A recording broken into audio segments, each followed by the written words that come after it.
Ya, listo. Ya. El capítulo de ahora es sobre síndrome doloroso de miembro superior.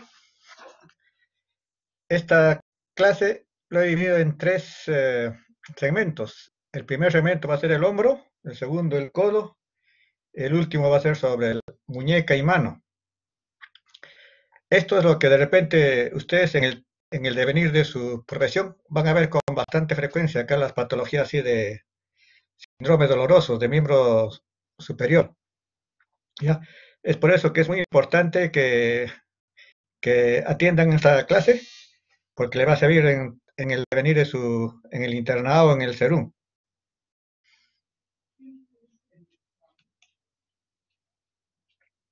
Ya. A ver, ¿qué dice Álvaro Chipana?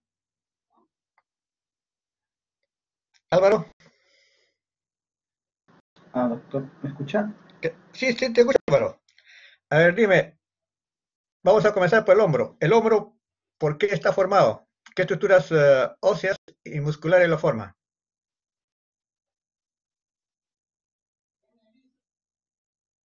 Ah, bueno, está lo que es la cabeza del húmero. eh, Está también lo que es la clavícula y el acromio. Ya. A ver, ¿cuántas articulaciones tenemos ahí? Está la acromio clavicular, la glenohumeral y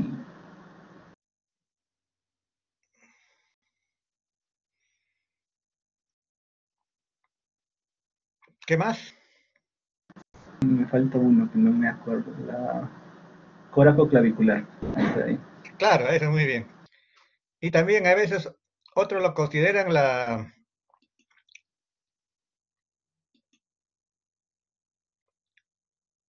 otros lo consideran incluso le decía, el- la articulación esternoclavicular.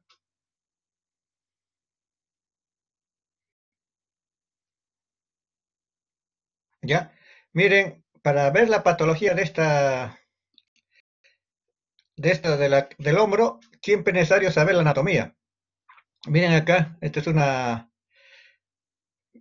imagen donde se ve acá todos los músculos. Tenemos el supraespinoso, el infraespinoso. Y acá tenemos en la tuberosidad mayor las inserciones.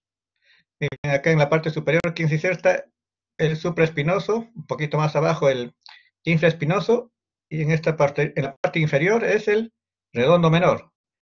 Y en la tuberosidad menor, ahí se inserta el escapular. Esos cuatro tendones forman lo que se llama el manguito rotador.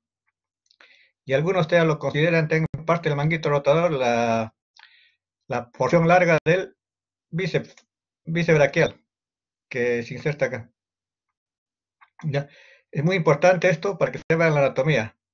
Como bien lo dijo Álvaro, tenemos acá la articulación, entonces escapular, después la acromio clavicular y la tóraco clavicular, que está atrás.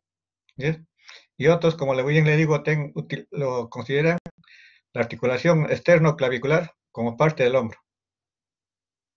Bueno, los músculos ya a posterior, ya todo eso ya lo conocen desde su clase de anatomía. Eso es lo muy importante. Y ahora vamos a ver uno por uno qué patologías más comunes tenemos en esta zona.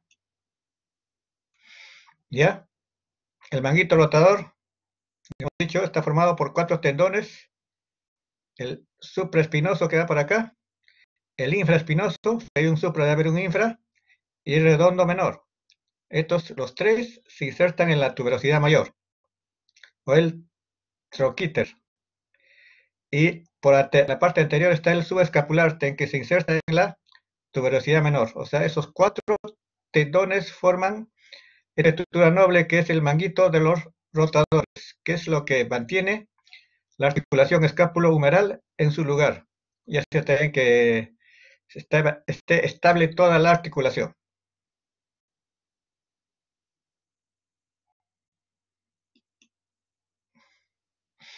Miren, acá está el manguito rotador, el supraespinoso, el infraespinoso, el subescapular y el redondo menor. Ya lo hemos dicho dónde se inserta cada uno. El supraespinoso en la tuberosidad mayor en la región anterosuperior. ¿Cuál es su función? La abducción, o sea, levanta el brazo. El infraespinoso, un poquito más abajo, más inserta, es en la tuberosidad mayor, pero en la parte un poquito más abajo, en la postero superior. ¿Qué hace? La rotación externa. El tendón del subescapular en la parte anterior de la tuberosidad menor, o sea, en el troquín. ¿Qué hace? Esto hace la rotación interna, o sea, el brazo lo lleva para adelante. Y tenemos el otro, el tendón del redondo menor, que se inserta en la tuberosidad mayor y hace la rotación externa. Conclusión, miren, ¿quién hace rotación externa? Hacen el infraespinoso y el redondo menor. ¿Quién hace rotación interna? El subescapular. ¿Y quién levanta el brazo? El tendón del supraespinoso. Todos los movimientos del hombro.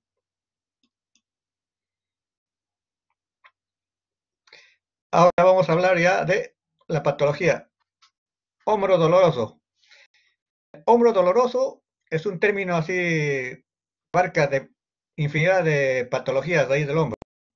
Incluso tiene, mira la cantidad de sinónimos que tiene. Algunos lo conocen como síndrome del hombro doloroso, otros la enfermedad de Duplay, otros la periartritis escapulohumeral, y el otro lo llaman como el síndrome de los manguitos rotadores. Todo esto significa hombro doloroso. Patología a nivel del hombro.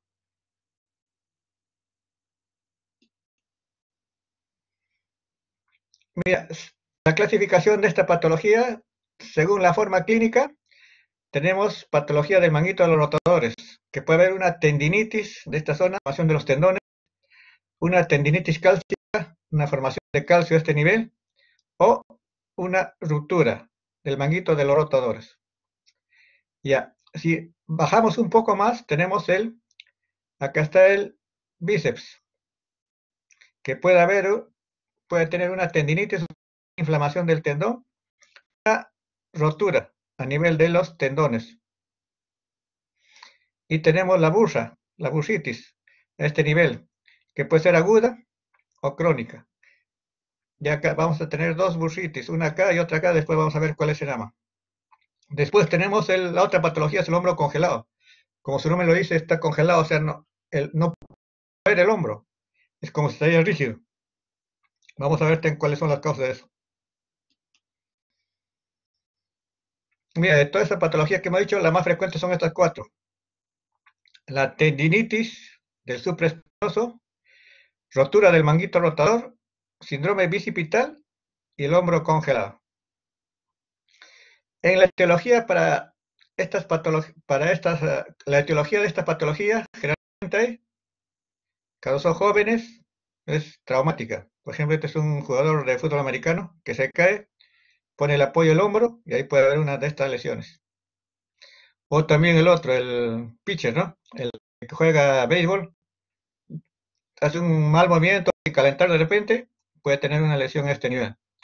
Y los otros son los nadadores.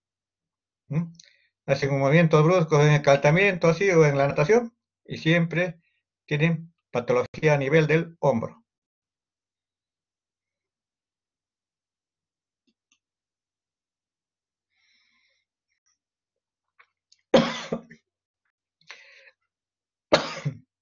En cuanto a la tendinitis de supraespinoso, miren, el manguito rotador y la bolsa están atrapados entre el acromion y el troquíter. Ahí pasa entre el acromion y el troquíter, pasa el tendón del supraespinoso. ¿Por qué se produce esta inflamación? Porque el tendón es mal irrigado. Ustedes muy bien saben que el tendón es casi, tú lo cortas, el tendón no sangra, y ese tendón que es mal irrigado es sometido a una fatiga o roce entre el acromion y el troquíter. Y es por eso que con el tiempo se va gastando, incluso se puede romper. ¿En quiénes ocurre esto? En personas adultas de mediana edad.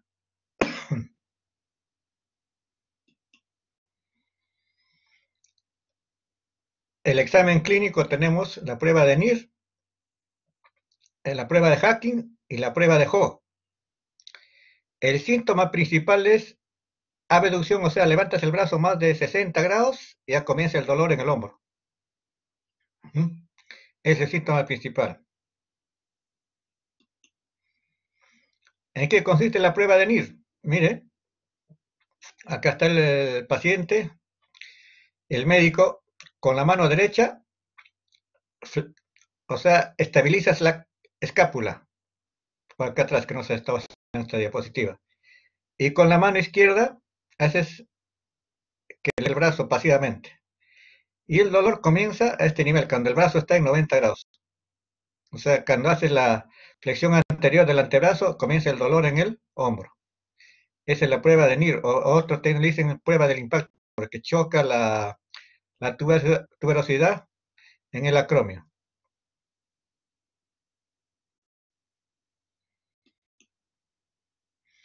Tenemos la prueba de Hopkins.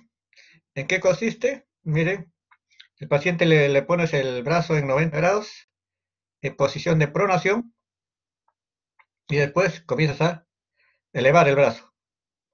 Como comienzas a elevar poco a poco, hay un dolor a nivel del acromio, cuando choca.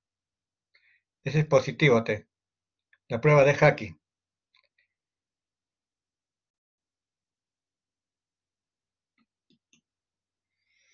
Y tenemos la prueba de O.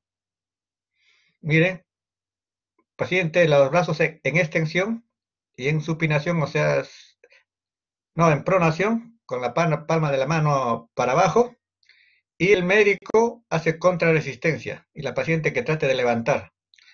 Hay dolor o debilidad en esta zona. Significa que hay rotura del supraespinoso. Cuando la paciente levanta el brazo y tú haces la contracción, hay un dolor a este nivel.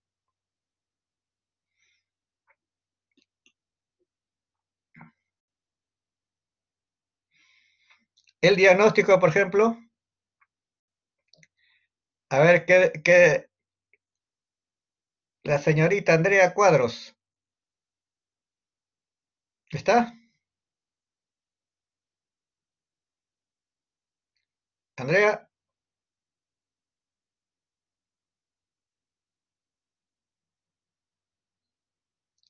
ya. A ver, Andrea.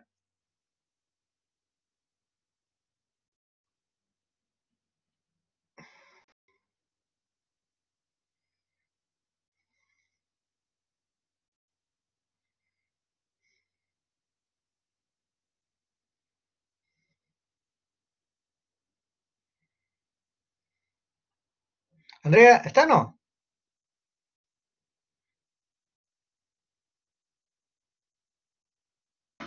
Sí, doctor. A ver, Andreita, dime, para un síndrome doloroso de hombro o una tendinitis de supraespinoso, ¿una radiografía te ayuda o no?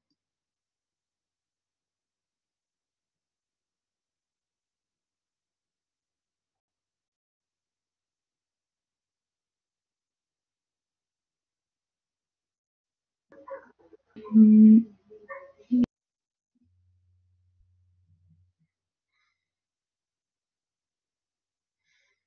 Diana, Sí, doctor. Sí, ¿en qué ayuda, te ayuda la doctor, radiografía? para poder ver a nivel del acromio los espolones o ganchos. Claro, una radiografía te ayuda bastante en una lesión a este nivel, ¿no? La radiografía, vamos a ver después las posiciones que debe tomarse. Ahí con una radiografía observas si hay una deformación a nivel del acromio, que puede haber, como bien dijo Andreita, ganchos o espolones. La resonancia magnética te ayuda para ver si ha habido una ruptura o algo así, y lógicamente la artroscopía. Esta artroscopía ya tiene que ser con anestesia y la resonancia, ustedes saben que es un poquito caro.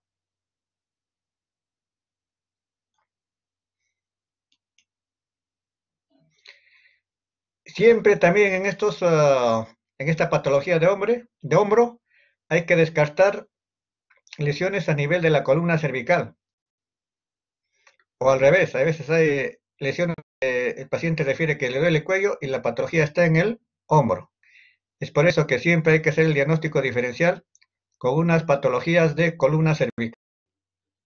Y es por eso a veces se le pide una radiografías de columna cervical y de hombro. Hay lo que se llama las series radiográficas de columna cervical y serie radiográfica de hombro. A, a ver, ¿quién me dice? A ver, Esther Justo.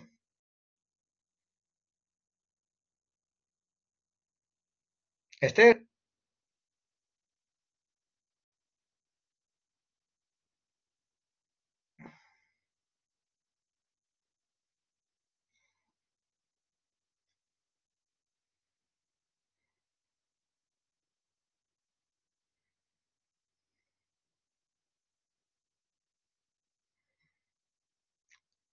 Esther,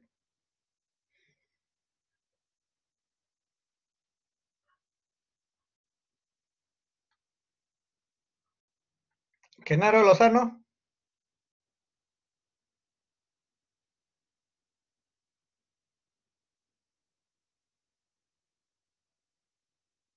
¿escucha o no? Genaro,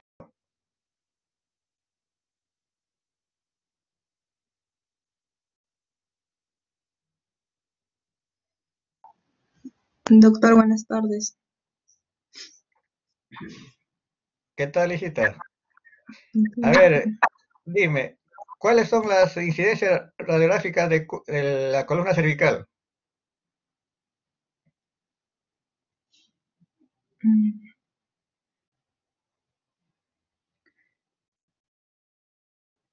Bueno, anteroposterior, lateral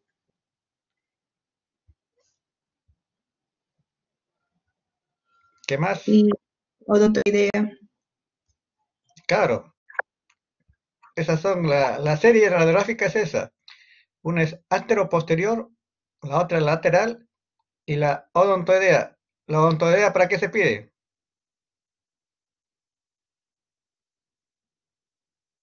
Bueno, eso se realiza con la boca abierta. ¿Qué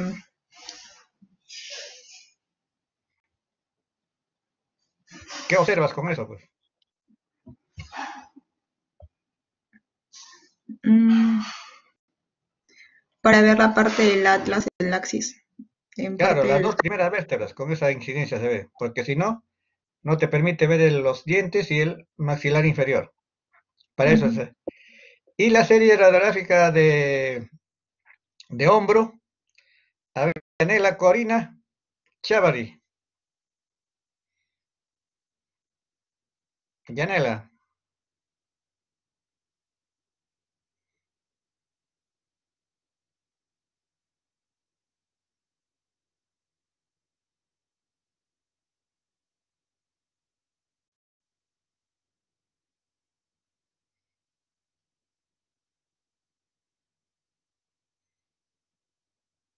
ya.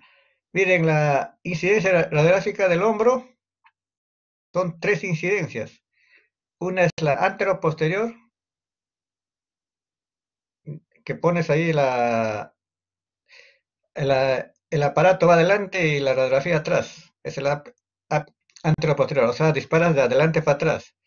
Y otra es la lateral o transtorácica que se llama, que levantas el brazo sano y tomas una torácica de la articulación. Ahí la escápula debe ser lateral nomás.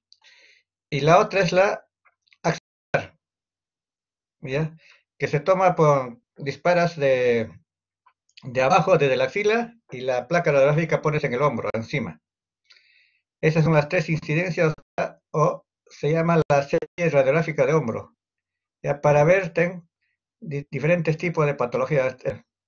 También se puede tomar una tomografía o resonancia, pero ya hemos dicho que es un poquito caro.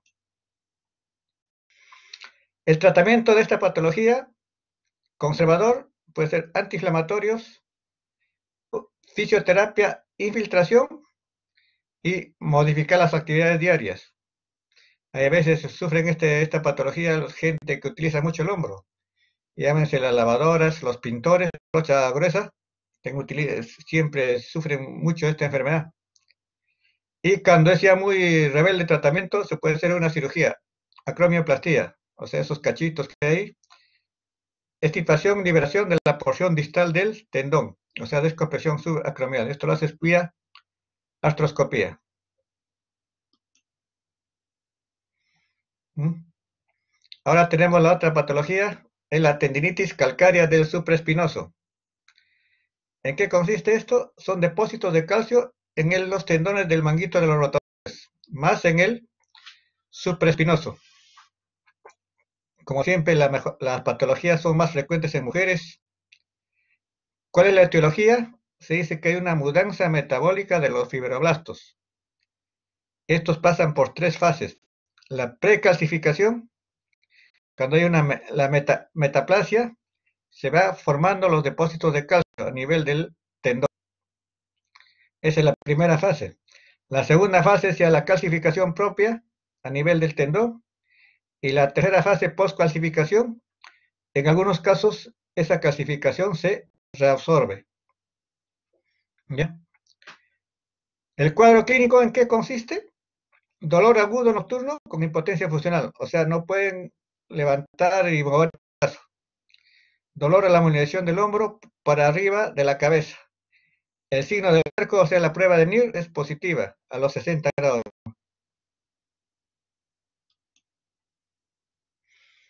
¿Qué tenemos acá? ¿Qué examen auxiliar te ayuda? Una simple radiografía. En la radiografía se van las calcificaciones. También se puede tomar una ecografía. Una ecografía te sirve para decir si es sólido o líquido. O si tienen plata, le toman una resonancia magnética. Pero con una simple radiografía y haces el diagnóstico, la clínica y el diagnóstico.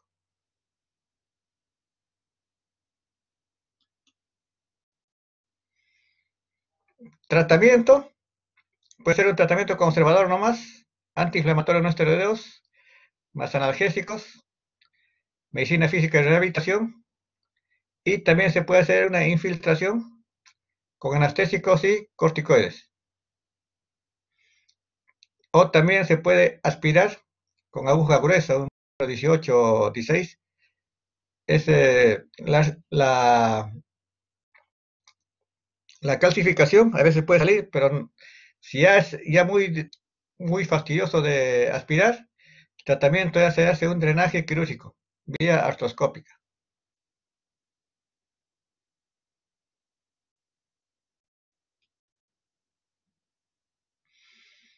Pasamos a otro, rotura del manguito rotador.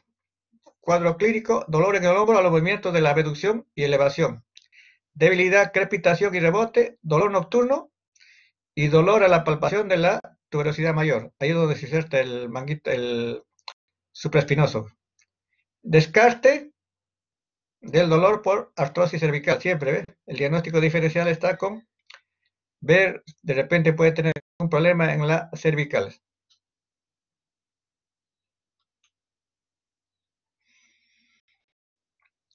Ahí también tenemos los espacios bolsa serosa, o sea, cuando hay una bursa, debajo del acromion pasan los dos niveles, supra e infraespinoso. Y debajo del coracoides, o sea, esto pasa el tendón del subescapular. Está hasta cerca estos tendones ahí. Por eso tenemos estas dos bolsas serosas. Y más frecuente el que se rompe es el supraespinoso. Etiología, factores intrínsecos, hemos dicho la hipovascularidad del supraespinoso, y factores extrínsecos, alteración del acromion, osteofitos, o muchos síndromes del impacto carato choque entre el acromion y la tuberosidad mayor. Ahí.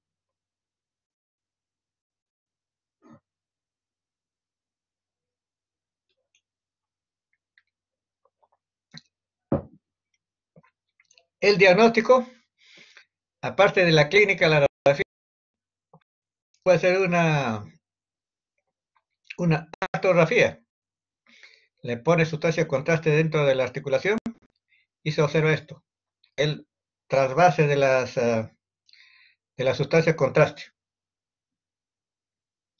Acá tenemos, ¿ves? ¿Por dónde? como es roto, la artrosis contraste se va para unos costados.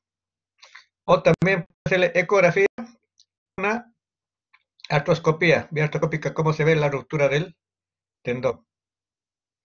Y acá ya ves como esto de acá, con el transcurso del tiempo se va avanzando y se va haciendo un poco más grande.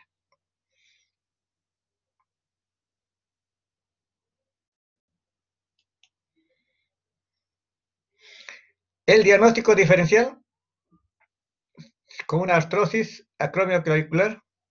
Acá en la artrosis tenemos de artrosis acá pues como degeneración, osteofitos, esclerosis a este nivel.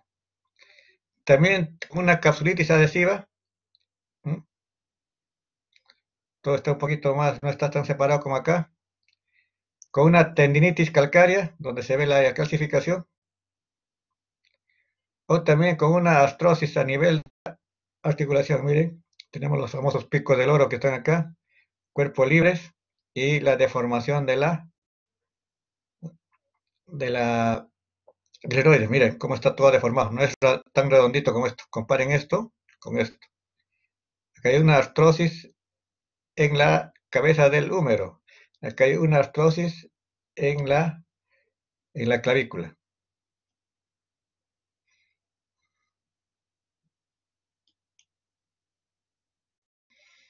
Tratamiento, si es una ruptura parcial, tratamiento conservador. Antiinflamatorios, le puede dar corticoides y un poco de fisioterapia.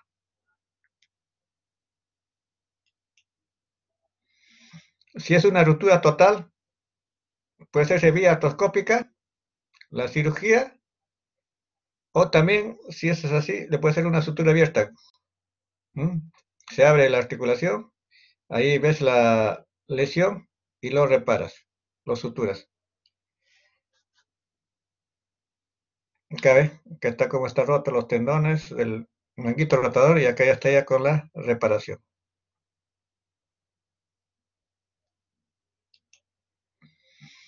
O también se puede hacer si es muy grande las lesiones, ya se puede hacer una reparación abierta. Miren cómo es, se horada todo la parte proximal del húmero, y ya comienzas y haces unas orificios en el húmero para que pasen las suturas, ancles. Es así. Miren, como anclas ahí, doble fila, una de proximal a distal y la otra de distal a proximal, ¿ves? Ahí se repara todo el tendón, posiblemente sea el supraespinoso. Acá. Esto tiene que pasar esto es la sutura, se horada acá en el hueso, para que tenga más, es como hacer unos orificios acá en el hueso para que esto cierre. Fijación, incluso esto a veces puedes fijarlo con arponcitos. Con unos arpones fijas esto.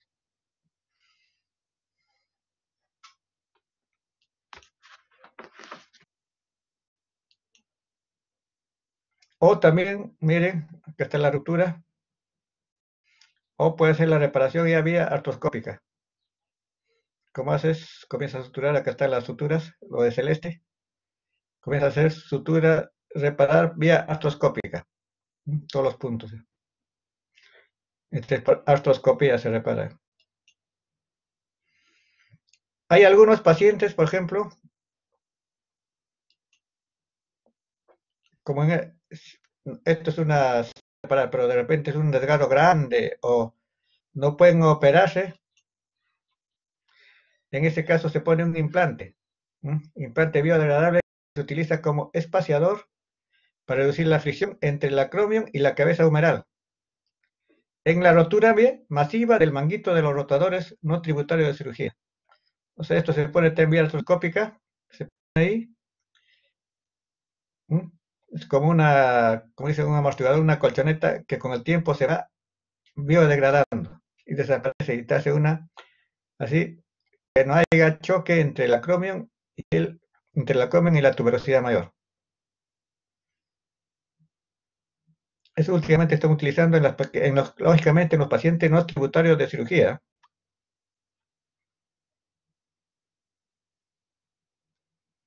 Acá, con esto que se hace, se evita el dolor del deslizamiento de la fricción entre el acromion y la tuberosidad. Y se degrada 12 al año, a los 12 meses.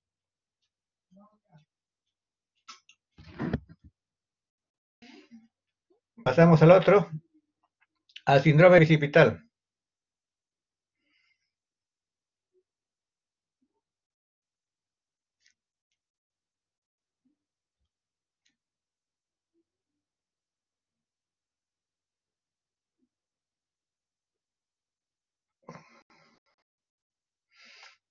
A ver, Lucía Campos, la doctora Lucía Campos, Sí, doctor. a ver, ¿cuántos bíceps tenemos en el brazo?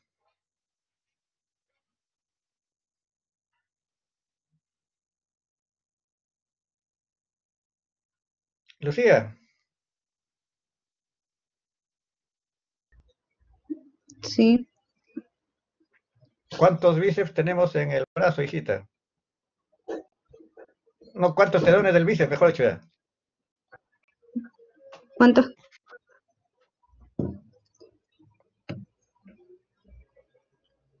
El bíceps braquial. Ya, otra vez, ya no te confundas. Ya, ¿dónde se insertan los bíceps? ¿A qué nivel?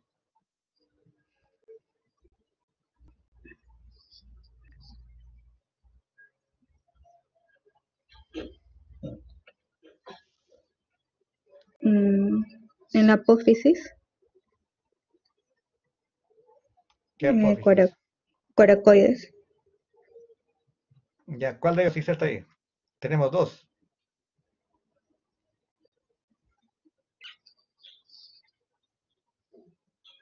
A ver, Mari Claudia, Sí, doctor. ya hijita, a ver, dime, ¿dónde se insertan el bíceps? El de cabeza corta en el proceso del coracoides de la escápula y el de cabeza larga en el tubérculo supraglenoideo de la Claro, escápula. es ahí. Por eso el bíceps, aquí en la porción larga, se considera parte también como si, algunos lo consideran como si fuera el quinto tendón del manguito rotador. Es así, ¿ya? Acá, carnet patología del bíceps, tenemos una inflamación del bíceps y la rotura del tendón del bíceps.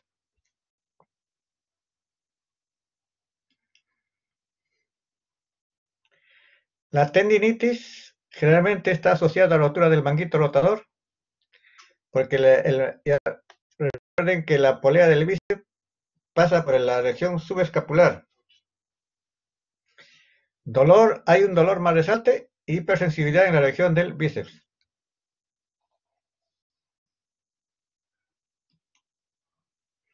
Miren, ¿cuál es la prueba para una tendinitis? La prueba de Spin. ¿En qué consiste? El médico hace una tracción, no, hace una contra con el brazo en extensión, le dices que doble, hace una flexión y hay un dolor a nivel del bíceps. Cuando hace la flexión resistida, hay un dolor a este nivel. Ya esa es una prueba. La otra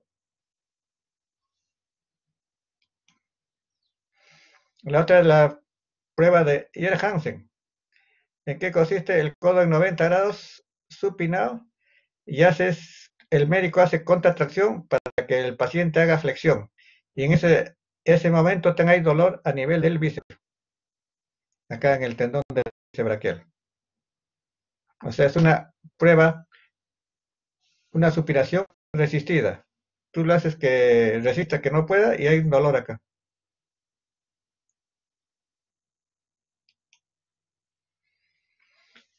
Diagnóstico, radiografía no te sirve para nada, porque es no, resonancia magnética, lógicamente te ayuda si hay un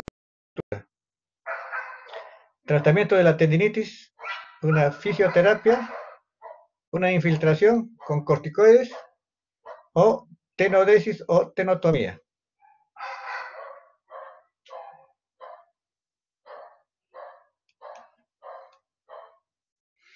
Ahora vamos a ver la rotura del tendón del bíceps. Generalmente se rompe en la parte proximal. Ocurre en personas mayores, es secundaria tenosidrosis crónica. Hay una rotura degenerativa y asociada a pisamiento, rotura del manguito rotador. O sea, siempre hay que descartar en rotura del tendón del bíceps, tendón del manguito rotador. Es producida por movimientos generalmente bruscos. Miren que hay deformación del brazo. ¿Cómo se forma? El famoso brazo de Popeye. Compare con este lado sano, acá porque el tendón está roto acá y ha bajado por gravedad. Y debilidad para la supinación. Ahí también el signo de la pedrada, que significa un dolor intenso en esa zona donde se rompió el tendón. Y el signo del hachazo, es una deformación. Hay signo del hachazo, tengan ahí en 4 patologías más, ¿no? A ver, Juan José.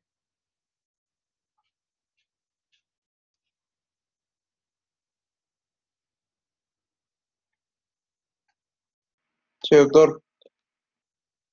A ver, dime, ¿en qué patologías más hay signo del hachazo? ¿En qué otras patologías hay signo del hachazo? Ruptura de tendón de Aquiles y también Ah, puede haber en el tendón de cuádriceps. van 2. ¿Otro?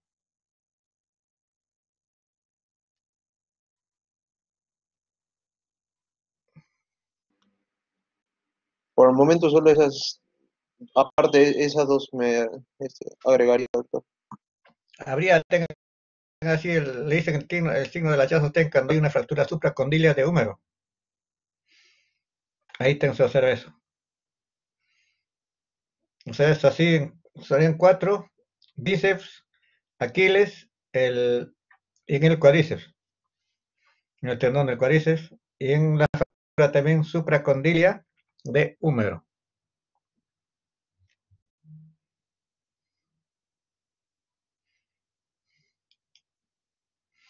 Miren, acá está. El signo de la pedrada es como si tuviese que hay una piedra que no se rompe el tendón. Y el signo del hachazo que queda la deformación por un hachazo. Y lógicamente hay una impotencia funcional de todo el brazo.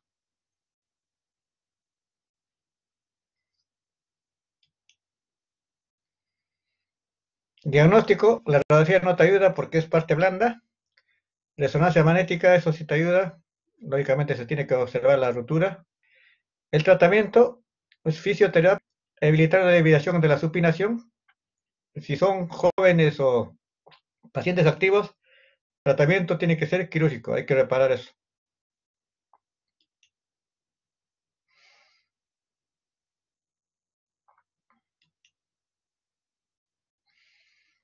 ¿El tratamiento quirúrgico en qué consiste? Es en la tenodesis, ¿eh? ¿Tenodesis qué es? Como el tendón no está en su sitio ahí, tú lo sacas de su lugar. Acá está el tendón, la porción larga, lo traccionas y le haces un corte más o menos de 2 centímetros, ese tendón. Y este tendón ya queda un poco más corto. Y acá tenemos el húmero, y ahí en el húmero ya le pones unas suturas de blume, como se llaman, ¿eh? Y lo anclas, haces un orificio con una broca en el hueso, y con estos tendones que están acá con las suturas, lo anclas acá. ¿Y con qué lo puedes fijar? Con un tornillo, ahí, y haces su nueva inserción del bíceps, un poco más distal, ya no en su inserción, o sea, natural, sino un poco abajo, en el húmero. Es una cirugía de la tenodesis del bíceps proximal. También, como hay tenodesis del bíceps proximal, también puede haber tenodesis del bíceps distal, que si se rompe en la parte distal, ahí que haces, tengo una incisión acá, bajas el tendón y lo insertas en el radio. Te lo insertas. Una pequeña incisión acá para ver el radio y ahí lo insertas. Acá donde se inserta, pues ¿no? En la tuberosidad bicipital, ahí donde se inserta el bíceps. Pero como está insertado y ya lo encuentras por acá. Haces dos dobles incisión, una proximal y otra distal, una transversa y otra longitudinal. O sea, pasa por un túnel, por acá con una pinza, no jalas acá y lo insertas en esta zona.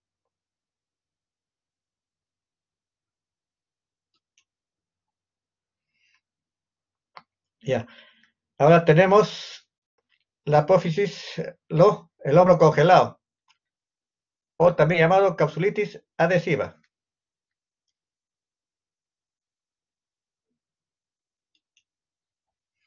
Miren, es una inflamación sinovial que provoca fibrosis capsular, o sea, engrosamiento y disminución del espacio articular.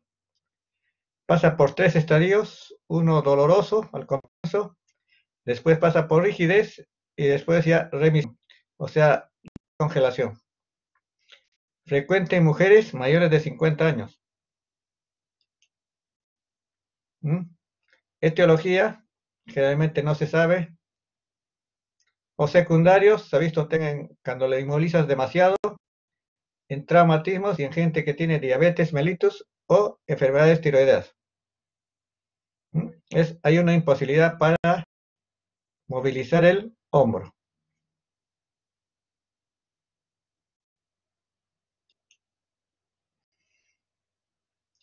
Diagnóstico, en la radiografía no se va a ver ninguna lesión así significativa, pero si le haces una artrografía, hay una disminución del volumen capsular.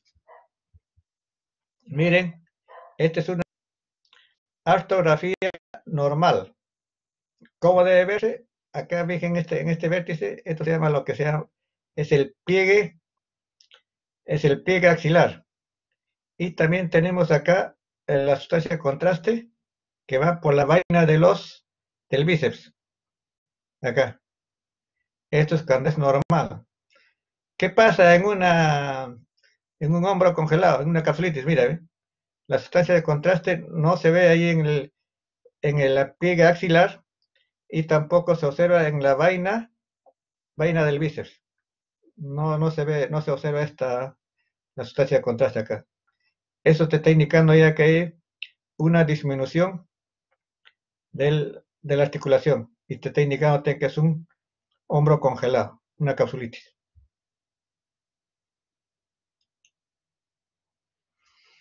Tratamiento, como en todo, antiinflamatorios, se puede hacer infiltraciones, siempre el máximo de las infiltraciones puede ser 3. Fisioterapia activa y pasiva.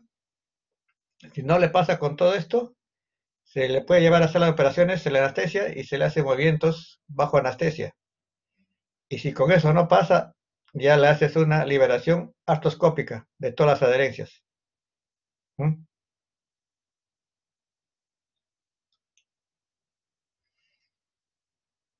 Ya. ¿Alguna pregunta sobre el hombro? ¿Alguien queda con alguna duda? Doctor, ¿qué era el hombro congelado? ¿Qué?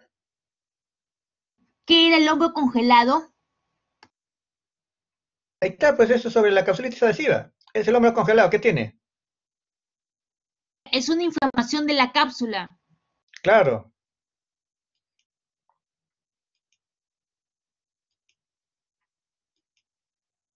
Acá está. Es una inflamación de la sinovia que provoca fibrosis capsular, o sea, hay un engrosamiento y disminución del espacio articular. Esa es la definición del hombro congelado.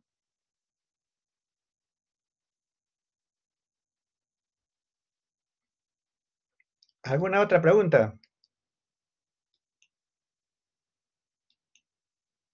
Doctor, una consulta. Con respecto a los 3 estadios de dolor, rigidez y remisión, ¿cuánto tiempo más o menos dura un paciente? No, es que medicina, como ustedes ya bien saben, medicina nada es absoluto. Pero generalmente el hombro congelado dura un promedio de 4 a 6 meses, ¿eh? Es así, es largo el proceso. Y generalmente le da a la mayoría de los pacientes que he visto así con hombro congelado son mujeres, mayores de 50 años. Es así. Un promedio de 6 a 8 veces a veces pasa. ¿Alguna otra pregunta?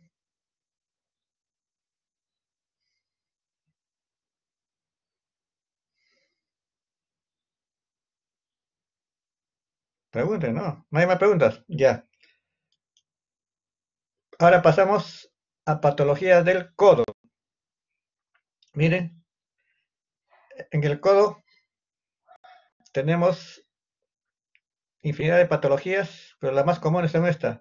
La epicondilitis lateral, que es el codo de tenista, y la epicondilitis medial o codo de golfista.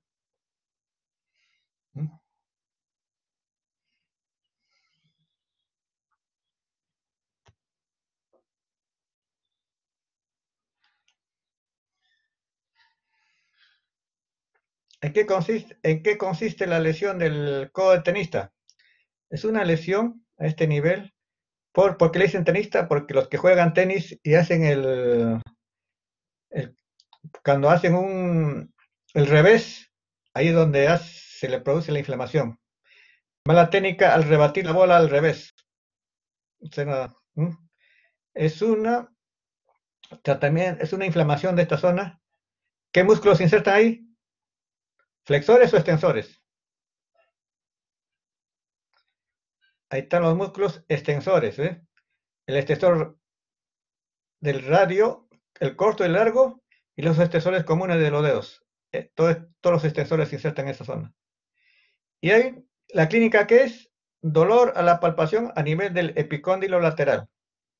Y también dolor a la supinación, o sea, cuando flexionas y pones la mano para arriba.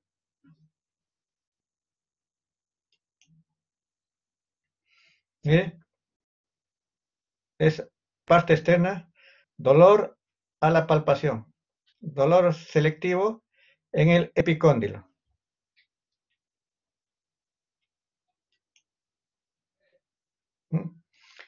¿Qué hacemos diagnóstico diferencial? Con una lesión del nervio interóseo posterior, una inflamación del ligamento anular o una bursitis o periostitis. El tratamiento puede ser conservador. ¿En qué consiste? Fisioterapia, especialmente ultrasonido, estimulaciones eléctricas a ese nivel y la infiltración.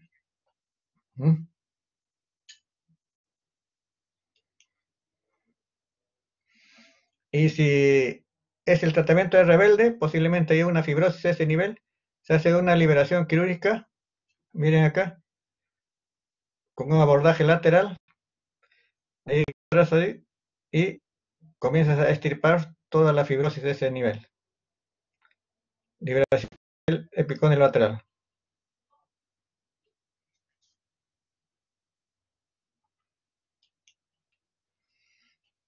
Miren, acá tenemos tejido fibroso, cómo se está extirpando. Es un caso del hospital. Toda la fibrosis que está acá está extirpando. Y con eso le pasa todo el dolor. Ese creo que era un trabajador de construcción civil, creo que era la que... Tenemos el otro, la epitrocleitis o epicondilitis medial, del húmero o codo de golfista. Entesitis es una inflamación. Acá es al revés, ¿no? En el codo de tenista es de la musculatura extensora, acá es de la musculatura flexora, en la parte interna del codo. Ocurre al jugar golf o en los lanzadores de jabalina.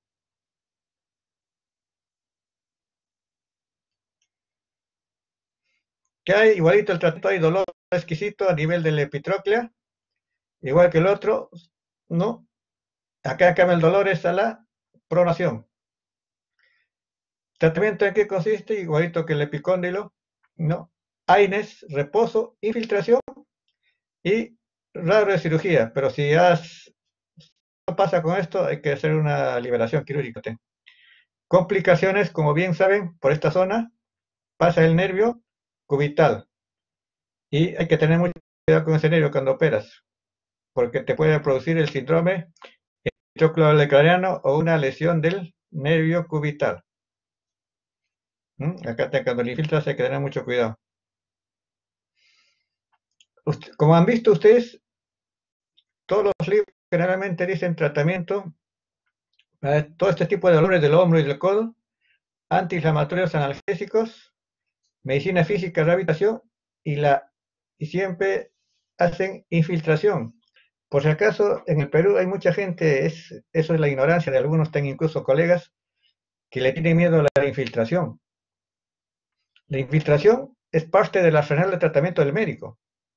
O sea, el problema es de que si tú haces una infiltración, debes saber hacerlo, cuándo, dónde y cómo, para que no tengas problemas. ¿Cuándo, cómo debes hacer una buena infiltración? Conociendo tu anatomía. Después, cuánto tiempo, en qué lugares y hacerlo, saber en qué personas haces. No va a ser que le hagas una infiltración a un paciente diabético, pues, como el corticoides, o en otro paciente que tienen ahí que tenga algún problema suprarrenal. Por eso es parte del tratamiento, o sea, no le tenga miedo, pero hay que saberlo hacer. Y no se puede hacer más de 3 infiltraciones por articulación. ¿Bien? Es por eso que es parte de nuestro arsenal. Hay que saber utilizarlo. Es como, por ejemplo, después vamos a hablar, aunque ahora no es el caso, es como algunos pacientes que nosotros hemos tenido, yo les cuento como anécdota siempre ahí. Había un señor que tenía el espolón del calcáneo, un espolón grande, así como de 2 o 3 milímetros, espolón del calcáneo.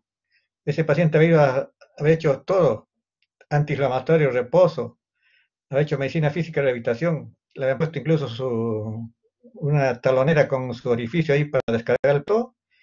Y el señor, ¿qué se ganaba la vida? Era bailando guaylas, en esos festivales que hay en la carretera central los domingos. Ese era su cacholito ese. Y como bailaba, se le inflamaba el talón, pues. Y una vez vino y se le hizo una infiltración en el talón. Con una sola infiltración, y ahora el señor sigue bailando, aunque ahora ya no hay festivales, sigue bailando sus bailas. Y se va a ganar su platita. Es así. Y también hay veces en el hombro. Yo tengo un colega así que se le ha hecho todo, incluso le han hecho láser en el hombro. Después se le infiltró una sola infiltración y todo el dolor que estuvo padeciendo como 3, 4 meses se le pasó. Es una parte del arsenal terapéutico, ¿eh? No tenga miedos, el tiro es saber hacerlo. ¿Dónde, cómo y con qué?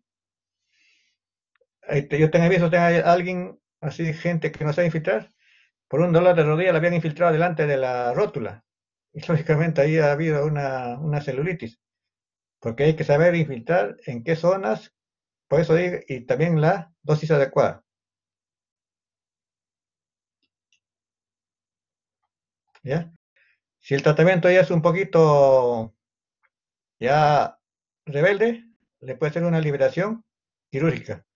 Miren, acá está la lesión.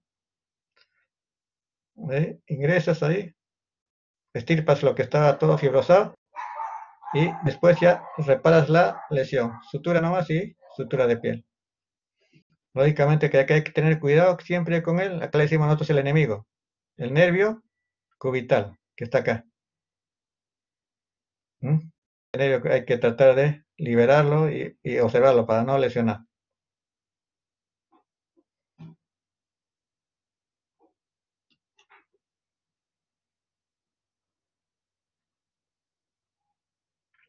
A ver, ahora vamos a ver bursitis olecraniana. Ahí le voy a hacer una pequeña encuesta. A ver, marquen quiénes tienen bursitis olecraniana.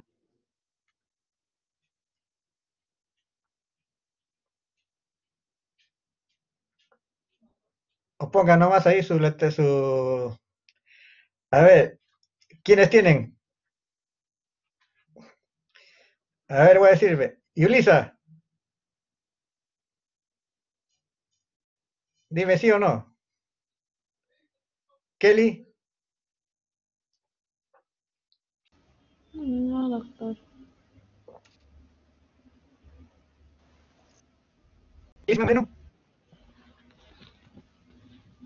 Rápido, rápido. No, Leslie, no, doctor. ya. Liz García, No, doctor. Lorela, Lorena, Lourdes Chávez, No, doctor. ya. Lucía Campos, No, doctor. Mario y Cortés, No, doctor. Mari, Wambo, No, doctor. Ya. María Eslava.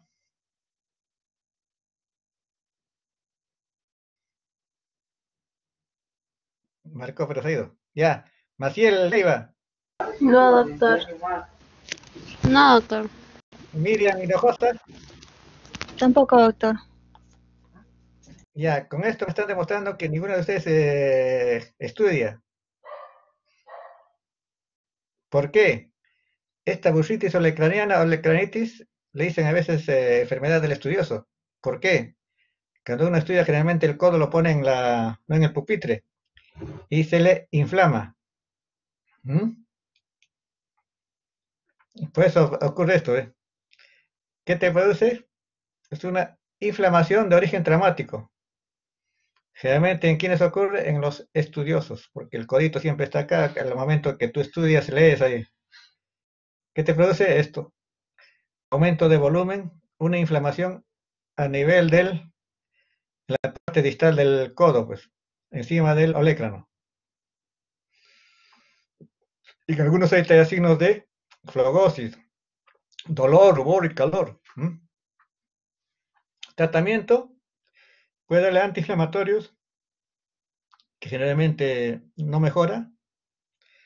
Compunción, o sea, esto ya tienes que absorber con una aguja gruesa, número 18, punzas, puede ir bien, pero si no va bien con esto, ya tienes que hacer una extirpación, o sea, se extirpa todo esto con la bolsa y el líquido. Esto es un líquido así medio mucoso. ¿Mm? Ahí va bien. Tratamiento quirúrgico. Esto es, como dice, ¿no? Sinovitis traumática del codo, de los estudiosos.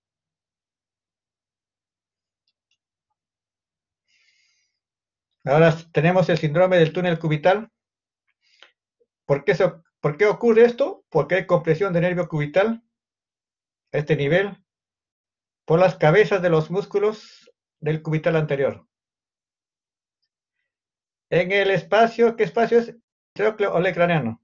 Hay un túnel, por ahí pasa el nervio, ahí se inflama. Miren, acá está el olecrano, acá está la epitróclea. Miren, por acá pasa el nervio. En flexión hay compresión de nervio, en extensión está más libre. Es por eso que esto con el tiempo, por una inflamación, se va engrosando y te comprime el nervio. ¿Mm? El nervio pasa por acá, por este túnel fibroso. Y lógicamente te vas a dar sintomatología. ¿Qué síntomas tenemos? Hormigueo y adormecimiento en el territorio del cubital. A ver, Pedro Balbín, Sí, doctor. dime, a ver, ¿cuál es el territorio del cubital? La cara anterior y posterior del quinto dedo y la mitad del cuarto dedo, doctor. Claro, muy bien. A ver, ¿cuáles son las pruebas que haces para prueba motora y prueba sensitiva? ¿Qué le dice al paciente o qué haga? ¿O cómo lo examinas? Diría en este caso que el paciente haga la flexión y la extensión, ¿no?, del antebrazo sobre el brazo y comprobaría si el paciente presenta esta sensación de hormigueo o dolor. Y también podría ayudarme con un martillo para ver el reflejo cubital en este caso. Ya. Pero a nivel de los dedos, ¿cómo sería el examen? Que haga la flexión de los dedos, doctor, para ver si hay alguna patología como la mano en garra. Ya, muy bien. Esa es para la parte motora y la parte sensitiva, ¿qué haces?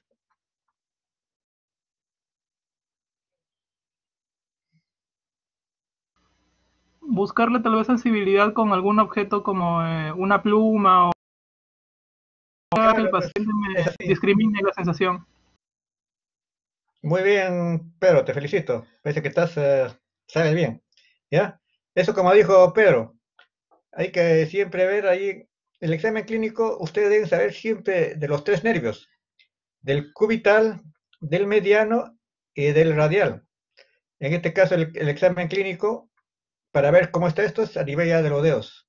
Como bien Pedro dijo, el examen motor haces con la flexión del cuarto y quinto dedo, o la abducción del quinto dedo. Eso es lo que hace la rama motora. Y la sensitiva, también lo dejo así, con una plumita o con una agujita le haces unas punciones a ese nivel. O sea, el nervio radial inerva la mitad del cuarto dedo y el quinto dedo. Ya. A ver, Mari, Doctor, ¿cómo se examina el nervio mediano?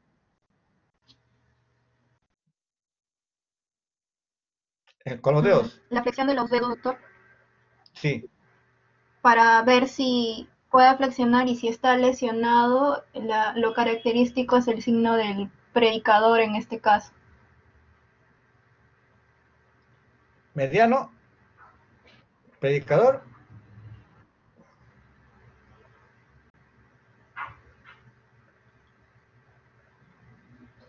Sí,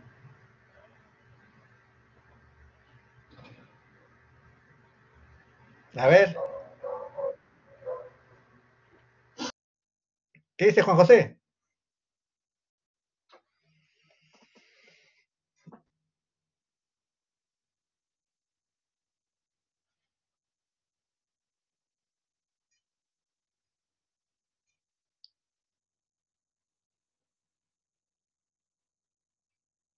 Clisman.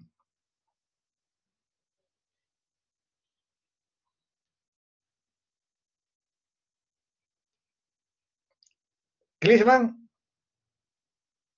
Custodio.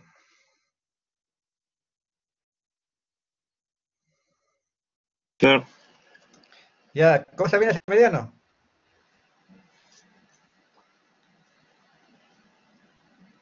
o sea, viendo la capacidad de si pueden agarrar un objeto en aducción, los dedos. Ya. Pero, ¿cómo se examina? Pues motor y sensitivo. Siempre hay que examinar las dos cosas. Motor y sensitivo. ¿Cómo lo examinas?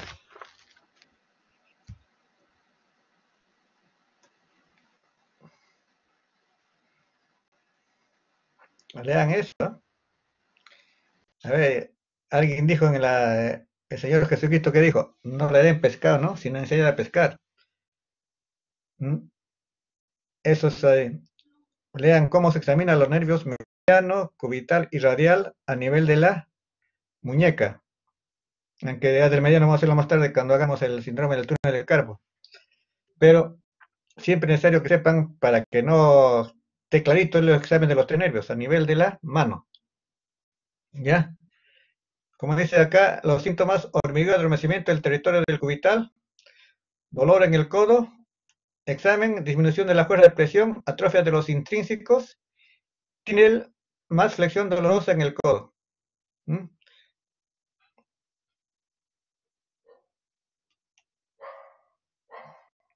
Miren acá.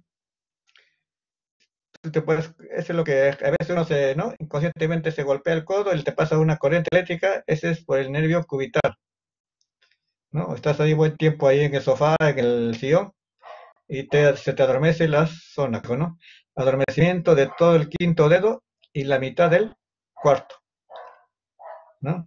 Y tenemos la maniobra de la flexión.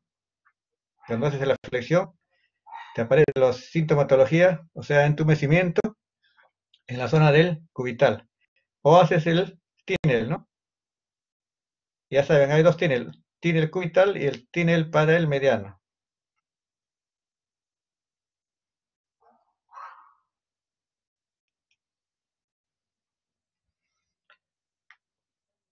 La radiografía se utiliza para ver alguna anomalía a nivel de la epitróclea, que puede haber fracturas, puede haber pseudoartrosis o también un cúbito valgo.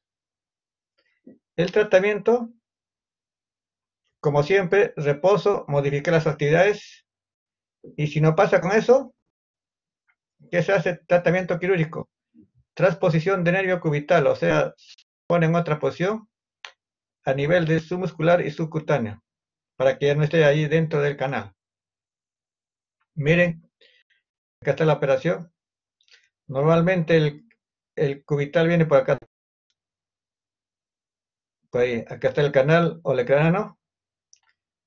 ¿Qué haces? Haces una tenotomía de acá de estos tendones y liberas acá el cubital, el nervio cubital y lo pones para adelante, debajo de lo que has cortado acá los tendones.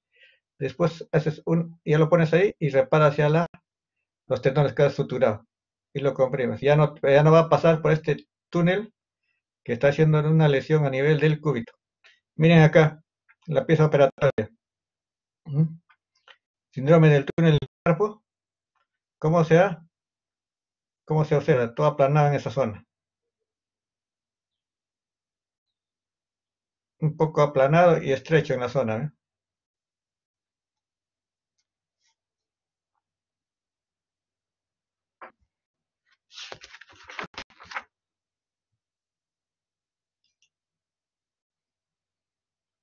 A hablar sobre el síndrome del túnel carpiano.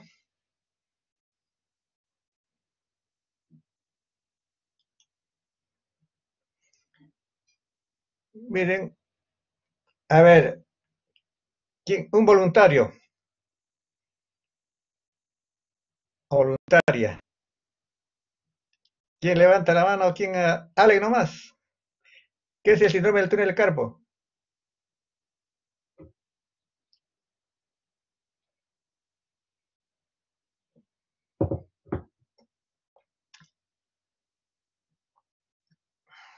A ver, Pedro Balbín.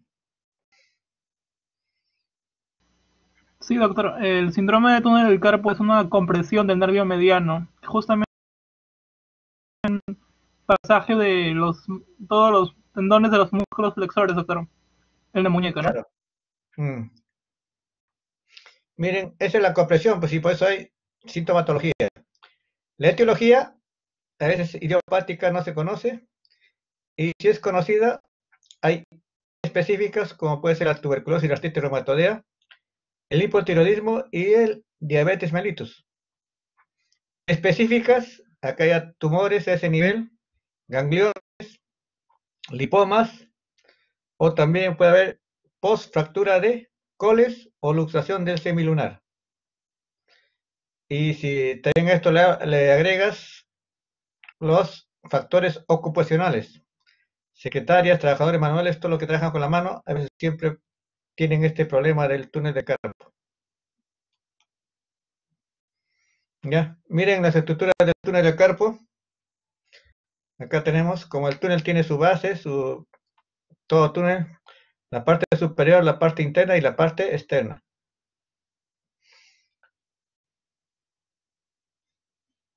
A ver, Yori Cortés. Sí, doctor. Hijita, a ver, dime, ¿qué componentes están dentro del túnel de carpo? Ahí tienes todos. Bueno, los flexores de los dedos, Ya. el nervio mediano, el flexor del pulgar. ¿Qué más?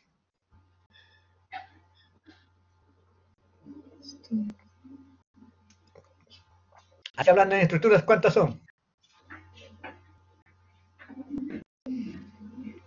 ¿Cuántos flexores tenemos?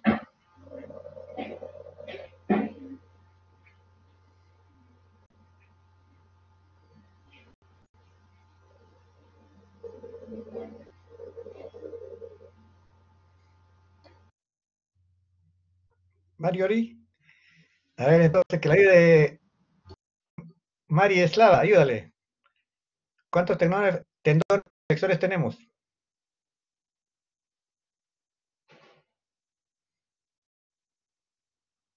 Doctor, son 4 profundos y 4 superficiales. Ya serían 8 ahí. Ujú. Sí. Ya. Y este, ¿Qué está señalando mi dedito? El puntero. ¿Y esto qué es? Que viene por acá.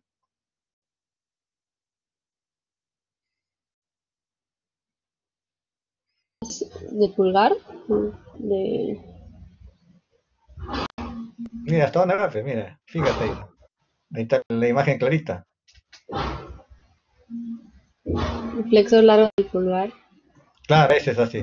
O sea, tenemos acá, como tú bien lo dijiste, son 4 flexores superficiales y 4 profundos. Ahí serían 8. Con este sería 9. 9 tendones flexores. También te pasa por ahí y el nervio mediano. Ya, la base, ¿qué forma?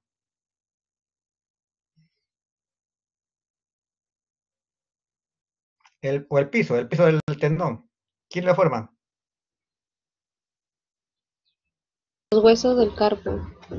Claro, muy bien. ¿Y el componente, el techo?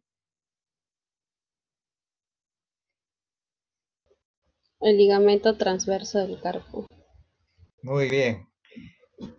¿La cara lateral? Escafoides y trapecio. Ya. ¿Y la cara medial? El pisiforme y anchoso, doctor.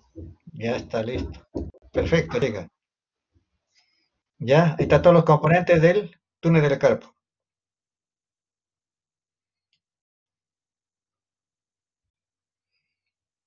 En cuanto a la clínica, miren, ¿en qué consiste? Hay dolor en toda la zona de la mano, generalmente, ¿no? Tenemos hipoestesia nocturna y hormigueo. Y esto lo más característico que es la atrofia de la región tenar. Pérdida de fuerza en el pulgar.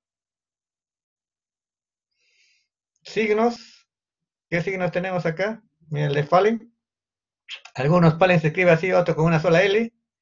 El de Tinel a veces uno un Tinel así, o doble T, eso ya es secundario.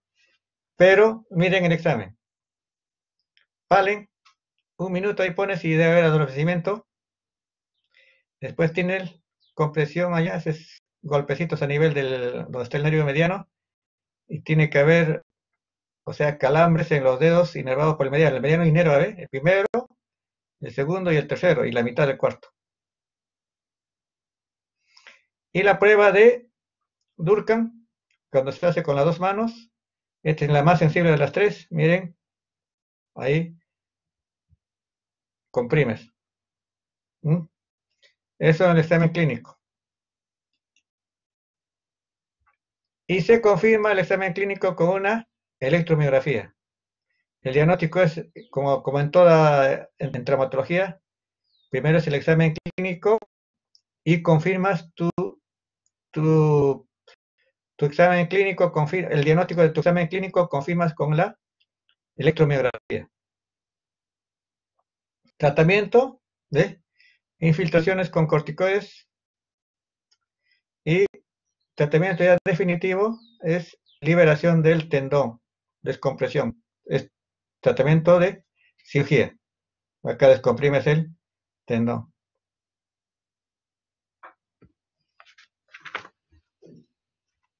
Miren, otra vez más el contenido de todos los del túnel del carpo, las estructuras que están dentro y las estructuras que están fuera.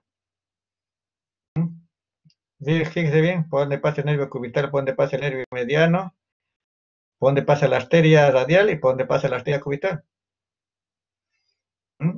En la cirugía, lo que hay que tener en cuenta es con esto. ¿Esto qué es? El arco arterial superficial. A veces cuando haces el corte te lo puedes lesionar esta zona. Ahí sí es un sangrado masivo de la mano. Siempre hay que tener cuidado con este arcos arterial superficial.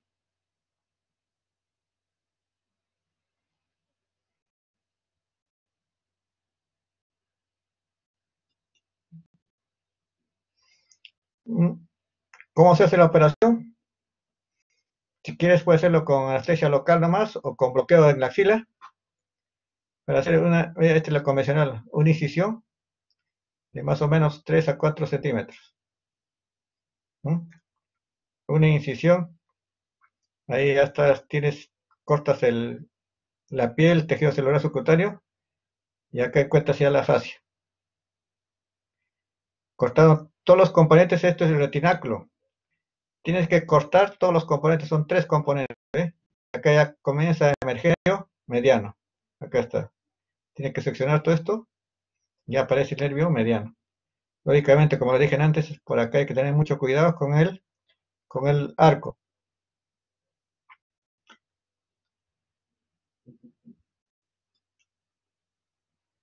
¿Mm? Y ahora hay una técnica mínimamente invasiva. Es una incisión prácticamente de 1 o 2 centímetros. Ahí chiquito nomás. Y ahí te liberas el nervio. Acá está ya el nervio mediano.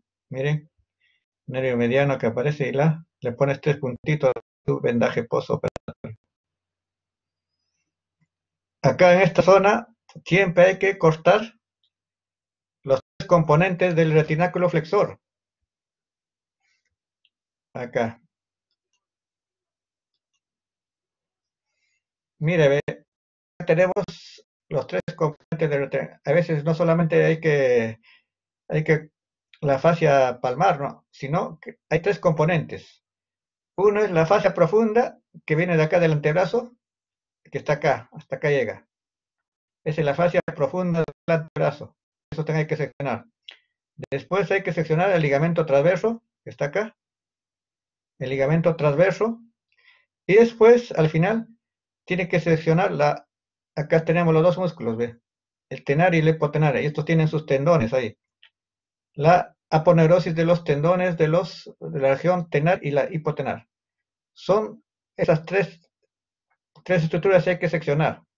Lógicamente teniendo cuidado en la arteria, en el arco arterial superficial.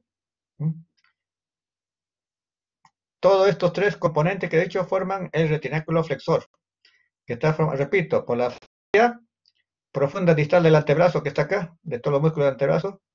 Después está el ligamento transverso, que es este de acá, y la aponeurosis de los músculos tenares, del tenar y del hipotenar, que hay que seccionar ahí, para que no se haga una liberación incompleta.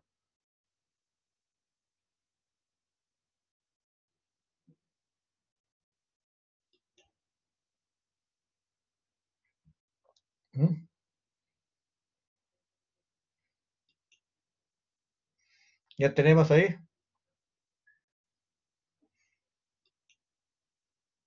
Miren las piezas anatómicas que se ven.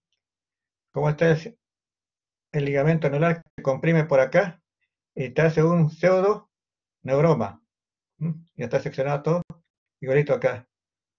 Acá está seccionado y te hace un pseudo neuroma. Por la compresión, esto ha comprimido tanto que te lo ha cintado, la aplanada de aquel nervio.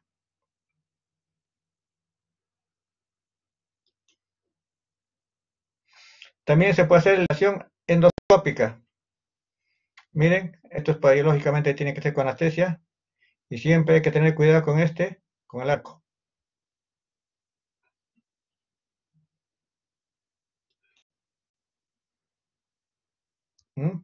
¿Cómo se hace la liberación endoscópica? Con una pequeña incisión en el transverso, entras con el endoscopio y lógicamente tienes que hacer un corte de distal a proximal. Miren, están los parámetros, el hueso ganchoso, y acá tenemos el arco palmar superficial, que a veces de repente te vas muy profundo y lo puedes lesionar acá, te lo corta con esto. Eso es muy peligroso, al menos con esto, cuando hace la liberación, estás viendo ahí la arteria. En cambio, con esto generalmente de repente te vas ahí, seccionar el arco.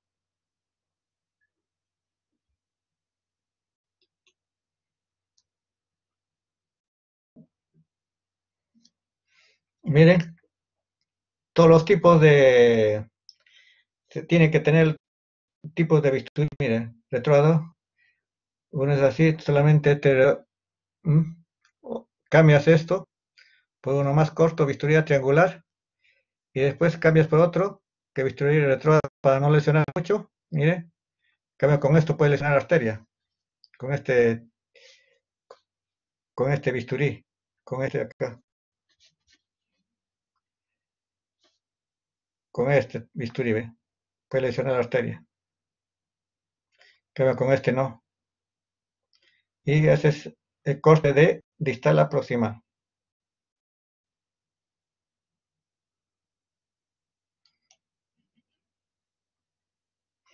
Ahora tenemos la otra patología, el canal el síndrome del túnel de Guión. Es compresión, ¿ve? De nervio cubital entre los dos huesitos. Es una compresión entre el pisiforme y el gancho del hueso ganchoso, donde también pasa la arteria y el nervio cubital. Acá. Ahí están los dos nervios que te da. El nervio cubital, como bien sabes, tiene dos ramas, la profunda, músculos intrínsecos, que se va de acá, la profunda va de acá, se va para el otro lado, hasta acá, hasta los interóseos. Y la superficial que va la mitad del cuarto y el quinto dedo. ¿Cuál es la etiología de esta patología? Es dolor, debilidad, parestesias en el cuarto y quinto dedo, mayor de la noche. Su etiología es por compresión, a este nivel hay una fibrosis y comprime todas las tres estructuras, los nervios, la arteria y la vena. Su diagnóstico es por electromiografía y si hay sintomatología leve, le puede dar una infiltración. Si es grave, es una liberación quirúrgica, hay que operarlo. Miren, acá está, cómo está el nervio y la arteria que pasa por ahí. Mire, acá en cambio, las partes de esto del túnel de Guión, ¿cuál sería? A ver, ¿quién me dice? Rodrigo Flores.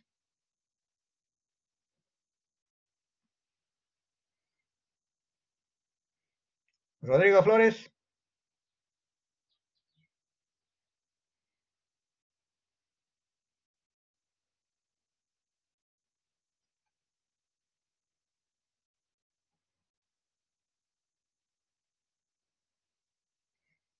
A ver, Ingrid Candiotti.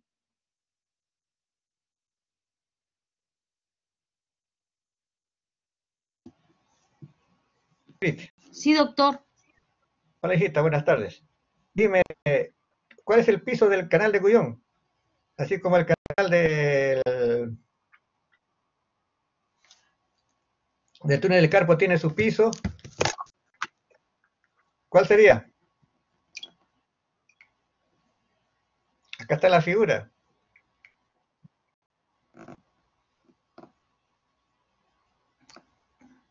El suelo, el piso del canal de Guión. El canal de Guión está formado por el ligamento transverso del carpo. Ya, ese es el piso. Ya, Los ¿y el ligamentos techo? carpianos. El techo sería. Acá está, pues, hijita. Está bien lo que ha dicho. Este ligamento transverso del carpo es acá el piso. Ahora, ¿el techo cuál es? El techo está acá. Ligamento carpiano volar. Ya. Ya tienes el piso o el suelo y el techo. Ya. Ahora, ¿cuál es la pared medial? ¿Quién está?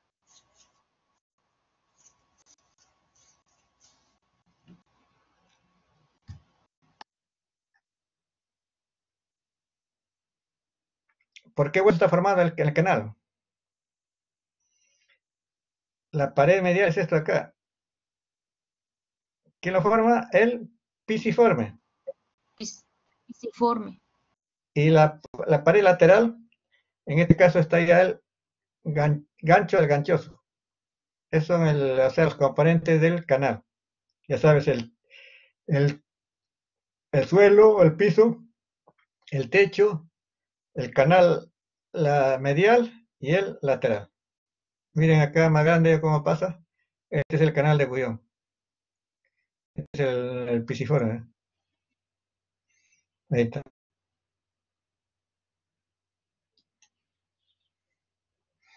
Miren acá, es también del hospital. Miren, acá el canal de Guión. Y este es el nervio mediano. ¿Mm? Miren, ya se ha liberado, se ha hecho la sección de todo esto. Y acá está el nervio ya, liberado. Acá es donde la vía la compré.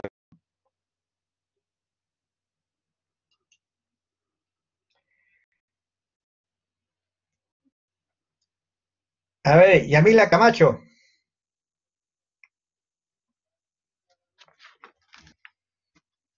Yamila, Sí, doctor.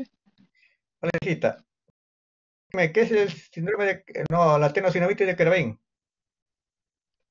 Bueno, más que todo eso nos hace referencia a un proceso inflamatorio en la corredera de la muñeca, en la corredera, pero la parte dorsal de la muñeca.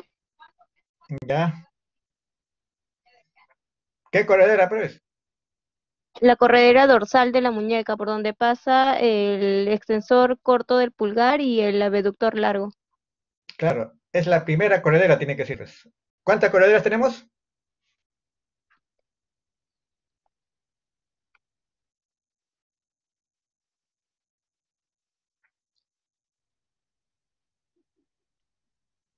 ¿Cuántas correderas dorsales tenemos, Karina? No, Yamila, Karina. Eh, mm, ¿Dos correderas? No. A ver, ¿quién ayuda? A ver, William, Cepeda, ayúdale.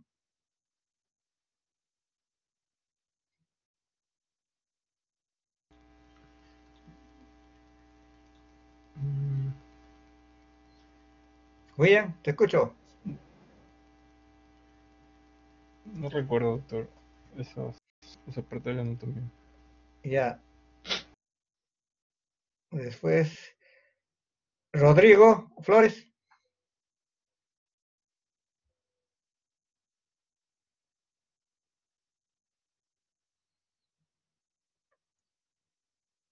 Rodrigo Flores o Rodrigo Fernando Flores o Rodrigo Escalante. Cualquiera de los Rodrigos cercales. Dígame, doctor. Buenas tardes. Ya. ¿Cuántas correderas tenemos en la región dorsal de la mano? De la muñeca, mejor dicho.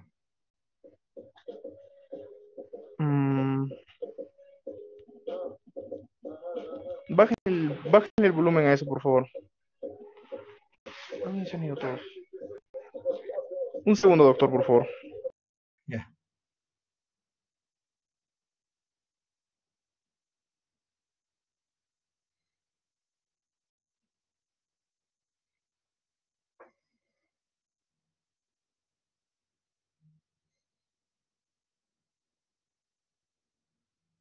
Sí, doctor, disculpe, repítame la pregunta, por favor.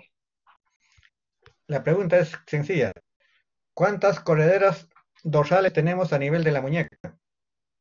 Me parece que son 4, doctor. No, son un poquito más. Son 6. Son 6. Casualmente, por eso viene la pregunta, porque la tenosinovitis de Kerbein es lo que ataca a la primera corredera.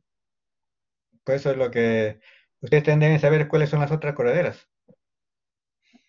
¿Mm? ¿Ya? Vamos. Sí, doctor. Eso es así.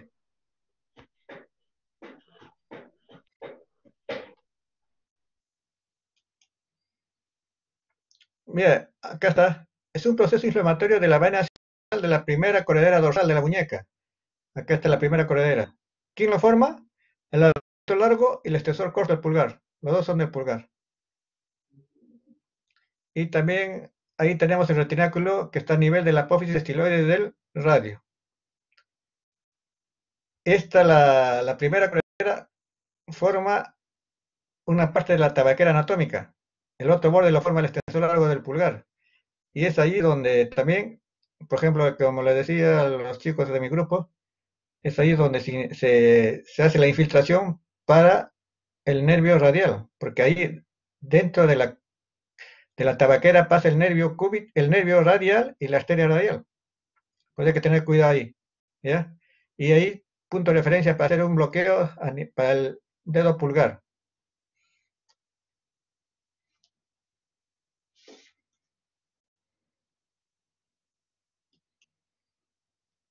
¿Mm?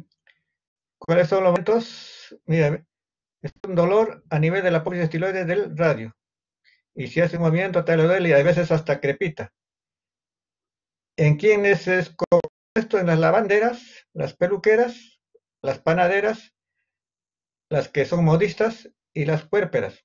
En las puérperas, ¿por qué? Porque cuando dan a luz, el bebito con su cabecita, como lo van cargando y le va comprimiendo, o sea, va machacando acá. Se ha visto como a mucha frecuencia. Y los libros nos dicen esto, en las puérperas hay bastante el Kerbain. Y dolor a la extensión del pene. La prueba, para esto es la prueba de Filkisen, es flexión de los dedos y desviación cubital. El pulgar lo metes dentro de los otros dedos y haces flexión y desvías hacia el lado cubital y hay un dolor exquisito en esta zona. Es la prueba del diagnóstico del Kerbein.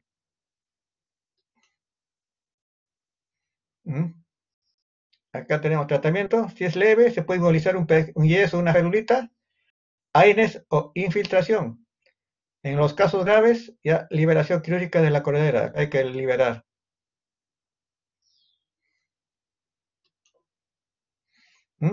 Acá está la técnica quirúrgica, una incisión oblicua.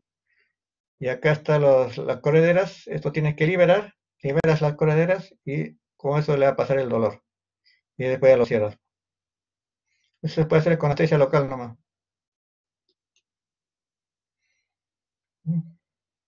Ahora tenemos otro. El dedo en gatillo o en resorte. Miren, es un dolor en esta zona y el dedo se queda trabado en esta posición. Eso se llama dedo en gatillo o en resorte.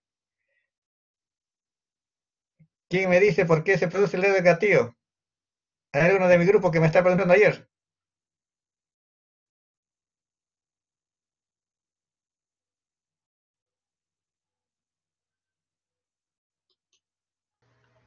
¿Estaría comprimido el extensor, doctor? No, no es extensor, es flexor. Es flexor, hijita. Ya, doctor.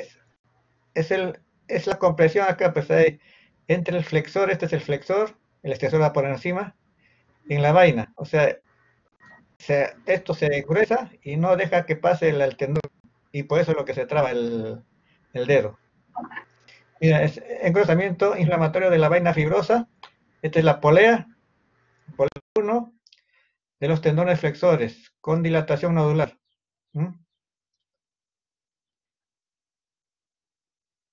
Y hay un bloqueo leve. Miren, ¿en qué consiste esto?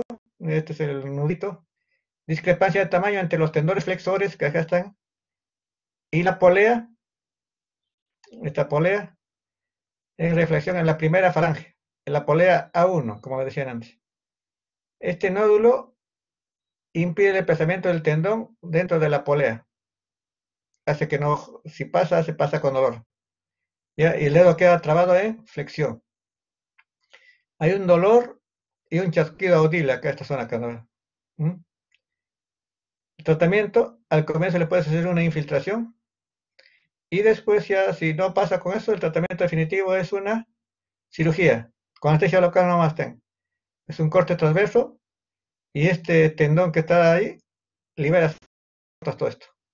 Se corta con una tijera, con una Messenbau. Tijera, con anestesia local nomás. Haces un corte. Liberas esto para que el tendón pase.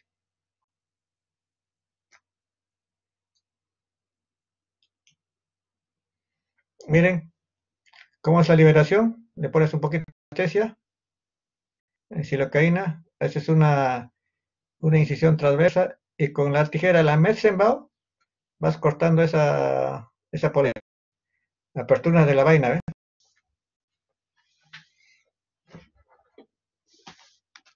A este nivel. La vaina, ¿lo vas? Con una tijera nomás, con una tijera Messenbau. Ahora últimamente está haciéndose, por ejemplo, paciente tiene que colaborar con una aguja número 18.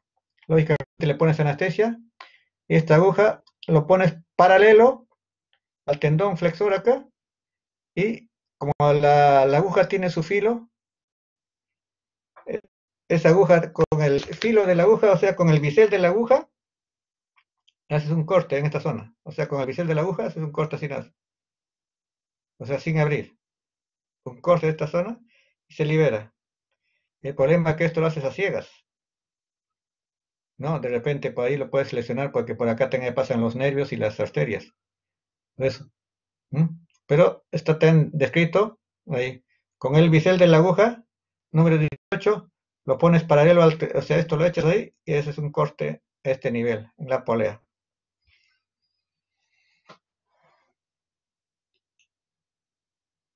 Y también hay dedo de resorte congénito en recién nacidos. El pulgar,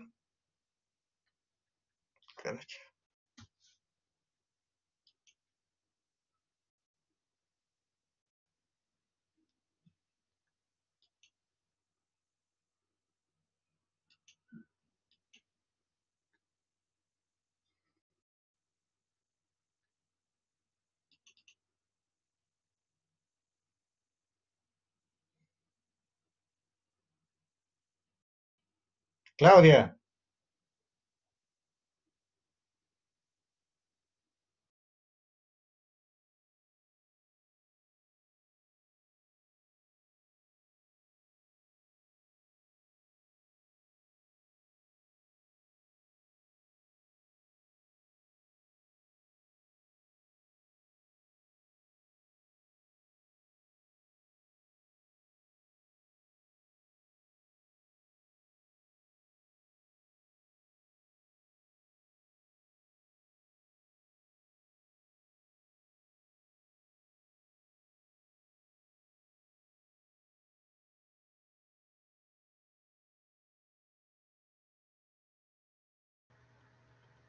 Doctor, no se le escucha.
¿Cómo están? ¿Está mejor la comunicación? Ahora sí se lo escucha, doctor. Ya. Mire, estaba diciendo que tienen niños recién nacidos, nacen así con el dedito en flexión, y esto es también dedo en resorte congénito. Esto incluso acá sí nosotros utilizamos, es una agujita, un pequeño corte con una agujita, se libera esto. Se palpa el dedo, tratamiento quirúrgico con una vainotomía. Ahora vamos a pasar a otra patología, dedo en martillo de mazo. Miren, esto ¿por qué se produce? Una ruptura del tendón nomás o también por una fractura de la falange distal. Generalmente ¿por qué se produce esto? Por golpe en la punta del dedo. Hay una deformación, infección de la falange distal. Hay edema, dolor en la zona. Miren, tipos, solamente cuando hay tipo 1 es solamente hay lesión del tendón. O sea, en el tipo 1 no hay fractura. Tipo 2, lesión del tendón. Hay una pequeña fractura en la falange distal. Y el tipo 3 es una fractura, es prácticamente el hueso grande que está con su tendón intacto. Mira, acá en este caso ya en el grado 3 hay una subluxación.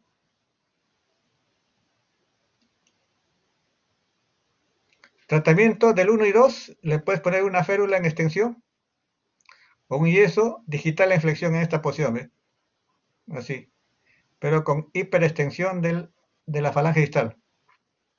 Acá tienes el dedo en martillo, miren, que hay ruptura y le pones acá un yesito con flexión de la primera falange y hiperextensión de la falange distal. O también se le puede utilizar férulas de aluminio acolchaditas en la parte dorsal, en la parte ventral, o también aparatos esto lo puedes comprar en las ortopedias. Estos son férulas de Stach, se llama así, de acrílico, que lo venden en las ortopedias. En cambio, en el grado 3, eso en este grado hay que ya operar. Mire, este fragmento óseo tiene que estar acá para que tenga la articulación esté completa. En este caso, ¿qué se hace? Como el otro anterior caso, se hace una tenorrafia, o sea, se hace un corte de la tenotomía de este tendón extensor para que esto reduzca la fractura y se pone un clavito de Kirchner, un clavito para mantenerlo ahí en su sitio. Y después ya se corrige la lesión del tendón que hemos hecho, la tenorrafia. Y si ustedes van a hacer la selva, a hacer su serum, o van a tener bastante en el internado, recibir unos cortes por machete o ahora que hay bastante violencia, vienen normalmente así, bastante pacientes con lesiones cortantes en el dorso del dedo, en la articulación. Y ahí tiene que ser primero, se mantiene que es una fractura expuesta, una lesión de tendón así, tiene que ser una limpieza quirúrgica, reparan el tendón y lo mantienen con un clavito.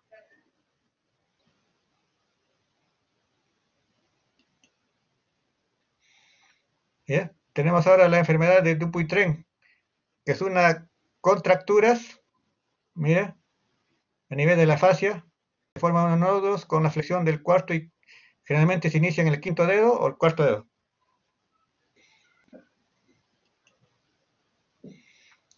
Retracción de la ponerosis palmar de los dedos por fibrinodisplasia. Hay una proliferación del tejido celular subcutáneo en la fascia a este nivel, miren cómo se forma. La etiología de esta patología es desconocida, pero hay factores predisponentes generalmente familiares, ocurre bastante, epilépticos, y en los que toman antiepilépticos, en los alcohólicos crónicos, en enfermedades crónicas y los que trabajan mucho con la mano, esos perforadores, por ejemplo, se ha visto o los que van chancando así los mineros. También se asocia con enfermedad de Ledenhaus, en la planta del pie, una fibrosis del pie, o de Peyronie, que es una fibrosis del pene.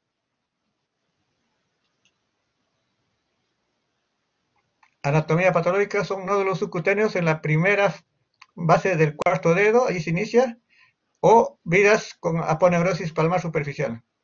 Cuadro clínico es retracción progresiva del flexor de los dedos. Se inicia en el cuarto dedo y es frecuente en varones. Tratamiento, siempre el tratamiento tiene que ser quirúrgico. Fasciotomía o si ya sea muy, se puede hacer hasta amputaciones. Generalmente para que sea la mano más viable, más, mejor dicho, que te sirva, en ese caso se puede hacer la amputación del dedo, del quinto dedito ahí, en gente anciana generalmente, para que la mano sea más servil. Miren cómo está. Te puede hacer una fasciotomía subcutánea con anestesia local nomás, cortas ahí las bridas, cortas, pero el problema de esto a veces es recidiva, ¿eh? Cortas, hace un corte con el bisturí, cortes acá, una fasciotomía. ¿A qué nivel se hace la fasciotomía? Debajo del tejido celular subcutáneo, ¿no? O también haces una fasciostomía, o sea, estirpa de la fascia, ¿eh? Con anestesia se puede hacer con bloqueo axilar o del codo, hace la incisión. ¿Cómo estirpas todo esto? Acá está la pieza anatómica, ¿eh? Y después cierra bien, para que si lo cierras allí no te va a dar, con Z-plastías, para que te dé más tejido. Miren, acá tenemos otro caso, este caso del hospital. Miren, acá está la fibrosis, y acá está ya, se estirpa de proximal, y acá está la pieza, la fibrosis acá están los tendones flexores. Otros casos, miren cómo se hace. Siempre se hace incisiones en Z, Z-plastía. Acá está la fibrosis, ya ven cómo se ha estirpado ya un poquito. Y acá está la pieza. Y acá están los tendones flexores ya.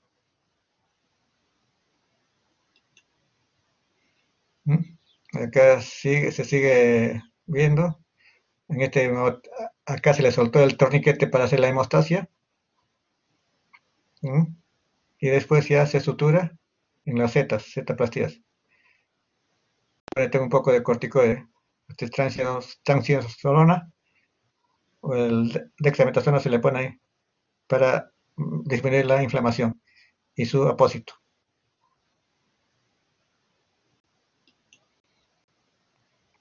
Como en toda cirugía, tiene complicaciones, que puede ser lesión de nervio radial colateral, isquemia por espasmo, puede haber un hematoma si no hace buena hemostasia, o reactivación de la enfermedad, o distrofia simpático refleja.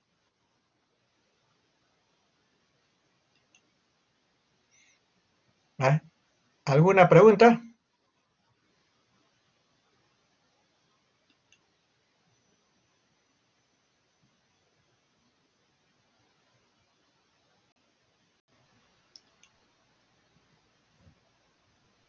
Doctor, Sí. disculpe, ¿qué es fasciotomía? Fasciotomía es, como totomía, es estirpar la fascia. En cambio, fasciotomía es cortar.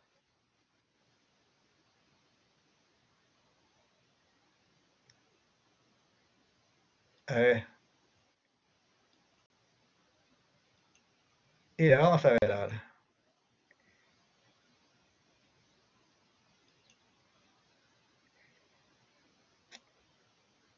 Fasciectomía, miren, estirpas todo esto, la fascia.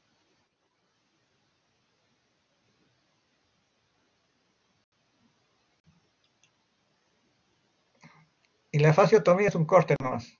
Cortas, no estirpas. ¿Entiendes? Sí, doctor.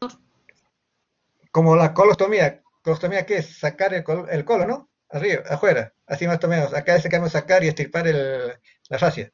Es así. Ya. ¿Alguna otra pregunta?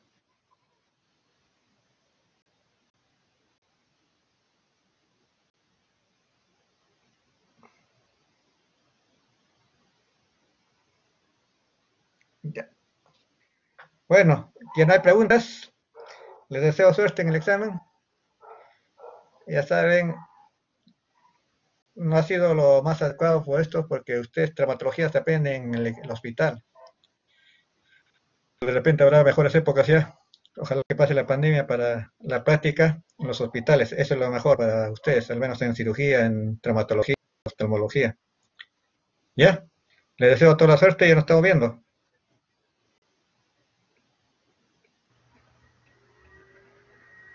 Gracias, doctor. Suerte. Gracias, doctor.